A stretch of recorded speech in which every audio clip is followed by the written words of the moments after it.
Dans le box, Youssef Aziria a les traits tirés, moins flamboyants que sur les réseaux, où ce jeune homme de 25 ans, sans emploi, sans domicile et sans papier, poste toute la journée des vidéos sur TikTok.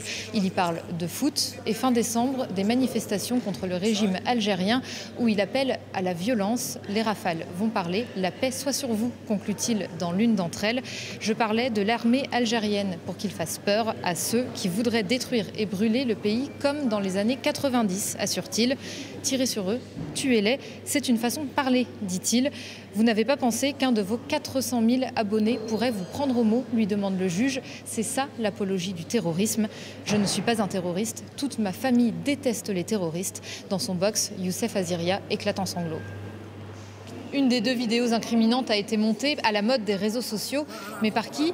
Pas par moi, assure l'influenceur. Mes propos sont sortis de leur contexte, mais l'original a disparu. Impossible de le vérifier. Vous ne pouvez pas condamner sans être sûr de ce qu'il a dit, argue la défense. L'argument n'a pas porté. Le tribunal l'a condamné à 18 mois de prison ferme et 10 ans d'interdiction du territoire français.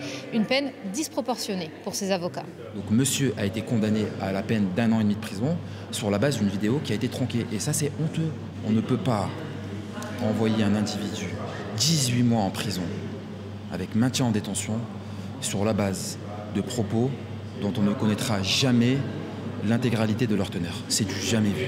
Dans un contexte de tension entre la France et l'Algérie, Youssef Aziria est devenu l'ennemi public, assure son avocat.